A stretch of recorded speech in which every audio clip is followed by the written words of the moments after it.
What's up, guys? This is Crypto with James talking to you today about Tellor. Tellor is an Oracle network and one that I'm a fan of. It's a decentralized one. It's fundamentally one of the more secure oracles out there, and I think this is inevitably going to be intrinsically tied to a lot of DeFi within the Ethereum sort of world, and as a result, I think this is due to have some very, very tidy gains, which obviously will be led by other oracles like Chainlink. And I also want to talk about something that's coming up regarding Voyager. Binance are looking to buy Voyager out, and there's a lot of objections, so we need to take a look and see what's the probability of what's going to happen there. Before I get into it though, guys, if you are brand new to the channel, these are the first 26 coins I spoke about when I made this channel. They're also the first 26 coins that I owned when I made the channel.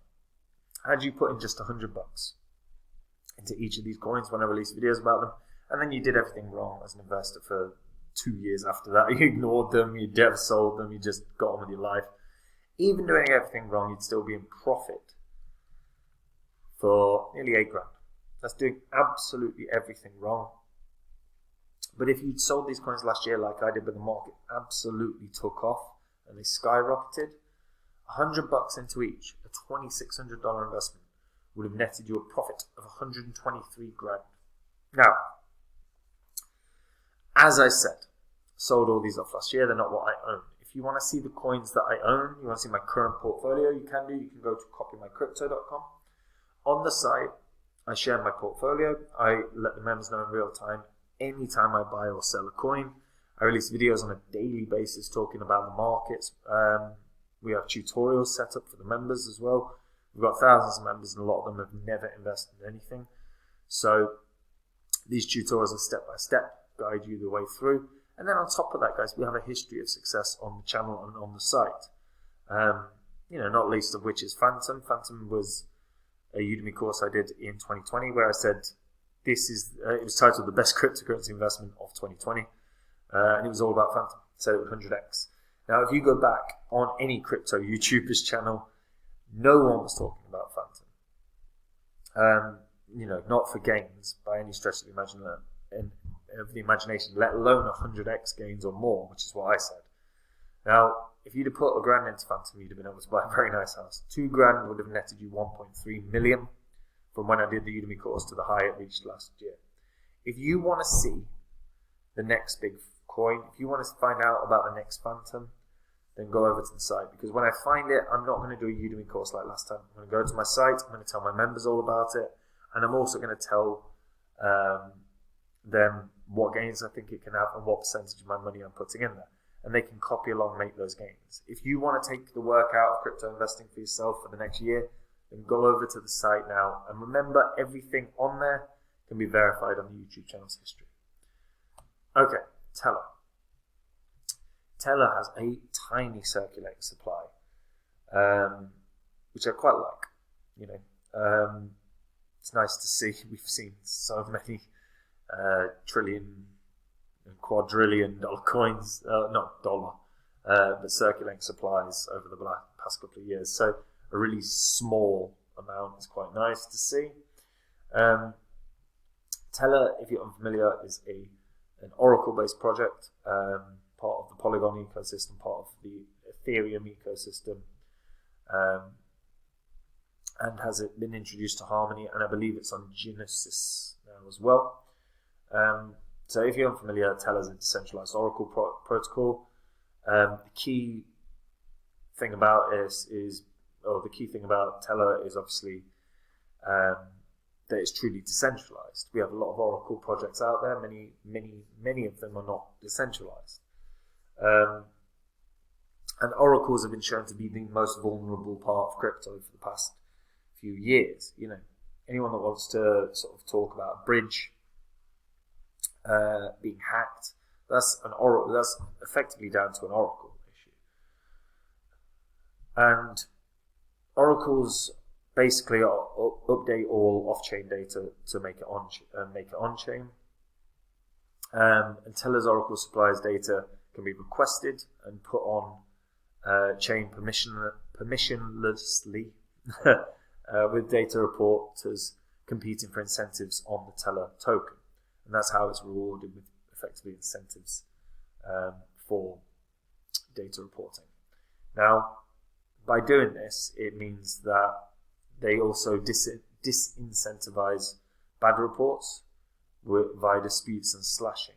So if a data reporter tries to validate bad data, their rewards are slashed. As a result, all data reporters on Tellor are, it's in their best interest to do good work, otherwise they're going to be punished for it. Now, the founders of Tellor, I really quite like. I've listened to Nick Fett talk about Tellor multiple times. There was a conference, a while ago, where he was talking about the real need for true decentralization within Tellor. Within oracles. And the need for that is fundamentally boils down to a couple of things, not least of which is that a centralized oracle can, if a centralized oracle is penetrated, if a centralized oracle is ends up sending through corrupt data, it can impact so many different protocols. It can impact, the entire market, and it can certainly have serious ramifications for the bridge hacks and stuff that we've seen. So, what I like about Tellor is, they're going, if it's fully decentralized, it is not vulnerable in the same way to the same sort of hacks or the same sort of bad data, because it's decentralized, and because of the way in which permissions are done, you immediately rewards are slashed. And any bad data is removed immediately off chain and invalidated. Now, Tellor's on Genesis's mainnet and Chiado's testnet, which I think Chiado is part of Genesis, if I'm remembering correctly. And as I said, Tellor's a decentralized, censorship-resistant Oracle protocol. And in terms of how they are beginning to sort of push on, I'm pretty pleased to see that they are that they've opened up another sort of link with another mainnet. That's always important. You do need to see that growing. So they are live on Genesis as of a few days ago, and they're going to look at building the Genesis ecosystem through, obviously, their work as a decentralized oracle with all the other projects that are part of Genesis's chain. They've also releasing videos on YouTube and everywhere else talking about calling up developers to start utilizing Tellor. Now, a few things that are against Tellor for me. One is they don't have any sort of incentivization for coming to build. Now, I think that's a mistake, but I understand not everyone has an infinite amount of funds that they can just plow into paying or incentivizing developers to come build with them, and they don't have that. The market cap of Tellor is 22 million, so having a ton of money behind them is kind of difficult, but it would be of great benefit if they could start incentivizing people to come and use them. Because Tellor's Oracle, compared to, for me, the two strongest oracles off the top of my head, one would be Tellor, the other would be API 3 in terms of tech. They're better than your Chainlink. Now, Chainlink's the king of oracles, and no one's in dispute with that whatsoever. But there's a really sound reasoning for any developer to come build with Tellor and come use Tellor, and same with API 3.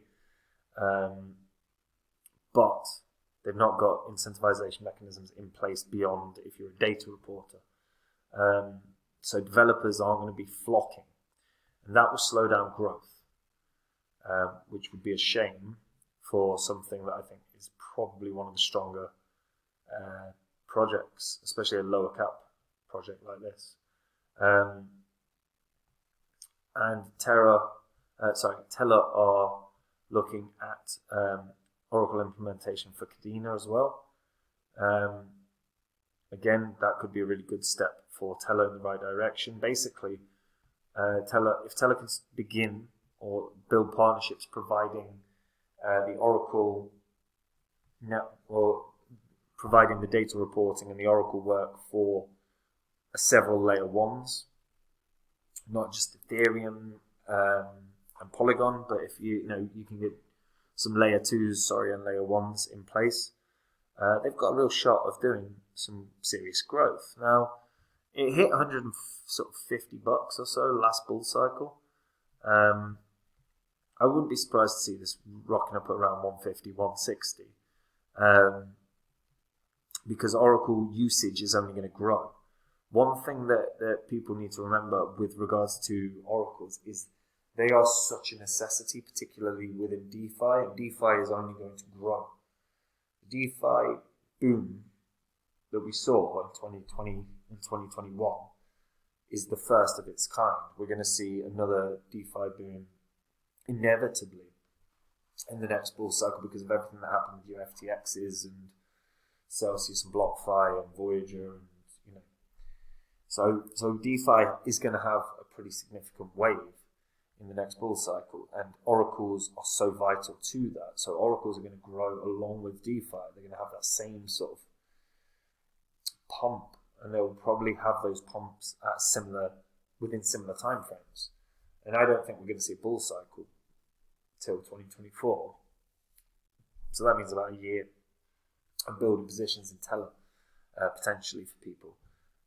But why can't Tellor do a 10x off of where it is right now when it's already continuing to add to other layer 2s and other layer 1s in the space? I think it's got a hell of a shot.